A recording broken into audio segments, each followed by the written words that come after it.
दोस्तों हमारे petrol pump पर 3 चीज़ें होती हैं। सबसे पहला चीज़ होता है टैंकर, जिसमें तेल आता है और हमारे पेट्रोल पंप पर खाली होता है, तो हम चाहते हैं कि वो तेल ठीक से खाली हो। दूसरी चीज़ होती है कि सेल, हमारा नाज़िलमैन कस्टमर अटेंडेंट जो होता है वो कस्टमर को पूरा तेल दे, तो हम चाहते हैं पूरा तेल देगा तो कस्टमर खुश रहेगा। और तीसरी चीज़ होती है कि इन सब के बीच में हमारे पेट्रोल पंप पर शॉर्टेज ना आए, हमारा टैंक शॉर्ट ना करे।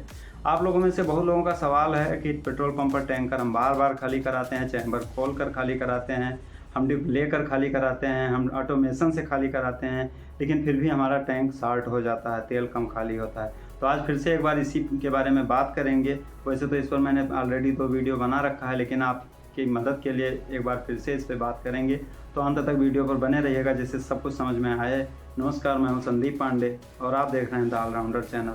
इस चैनल पर नए हैं तो सब्सक्राइब कर लीजिए और वीडियो पसंद आए तो लाइक कर दीजिएगा, क्योंकि पेट्रोल पंप से जुड़ी हुई वीडियो आपको मिलती रहती है। दोस्तों बात करते हैं पेट्रोल पंप पर टैंकर का। मैं तो सीधी सी बात आपसे एक चीज़ आज बात करूँगा, आपको हो सकता है बहुत अच्छा ना लगे, लेकिन मैं इतना जानता हूँ कि टैंकर आना है तो आप अपने विश्वास पात्र आदमी को, चाहे वो सेल्समैन हो, चाहे मैनेजर हो, चाहे आपके घर का हो, किसी को भी डिपो भेज दीजिए और वो डिपो में गेट के सामने बैठा रहे। जब टैंकर निकलने वाला हो तो उसी के गाड़ी के साथ आए। तो ये सबसे सही तरीका है कि हमारे मन में भ्रम नहीं रहेगा कि पेट्रोल पंप पर जो टैंकर आया है वो तेल कम लेकर आया है। क्योंकि जहाँ तक मैं जानता हूँ आजकल OTP लगी रहती है, BPCL में इतना बड़ा ताला लगा रहता है, आपने देखा ही होगा, और हमारे इंडियन ऑयल में लगी रहती है OTP। तो इन सबसे छेड़खानी करना इतना आसान नहीं है। तो ऐसे में किसी के ऊपर आरोप लगाया जाए कि उसने तेल चोरी किया है और टैंकर वाले ने तेल चोरी करके कम तेल लाया, तो ये गलत है। तो मैं कहूँगा कि एक आदमी को भेजिए डिपो और उसके साथ गाड़ी के आए। दूसरी चीज़, समतल जगह पर टैंकर को आधे घंटे खड़ा कर लीजिए, OTP खुलवा दीजिए, चारों ढक्कन ऊपर के खुलवा दीजिए, वाल गिरवा दीजिए और उसके बाद में आराम से डिप लीजिए। डिप लेने का तरीका मैंने दूसरे वीडियो में बताया है, आप लोगों ने देखा होगा। और डिप लेने के बाद में आप एक एक चैम्बर खाली कराइए, उससे बोलिए स्लो ना खाली करे, नहीं तो दिक्कत होगा। आप वैसे भी कोई टैंकर वाला स्लो नहीं खाली करता है, लेकिन अपने तरफ से आप एक बार बता दीजिए। सैंपल बॉक्स भर लीजिए, उसके बाद में तेल खाली करवाइए। अब तेल खाली करवाते समय कुछ लोग डिप से खाली करवाते हैं, टैंक का डिप लेकर के, कुछ लोग ऑटोमेशन से खाली करवाते हैं। दोनों तरीका ठीक है, लेकिन मैं तो ऑटोमेशन से खाली कराता हूँ। सीधी सी बात, टैंकर खाली होने से पहले मैंने लिख लिया 14,590 लीटर है, 6,000 इसमें आया है तो 6,000 जोड़ दिया, 14×6 20,590 होना चाहिए। फिर मैं देखता हूँ कितना है।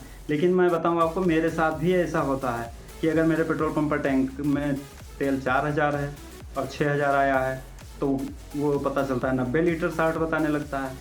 और मेरे पेट्रोल पंप पे तेल 10,000 है और 6,000 आया है, तो वो 20 लीटर ही 60 बताता है।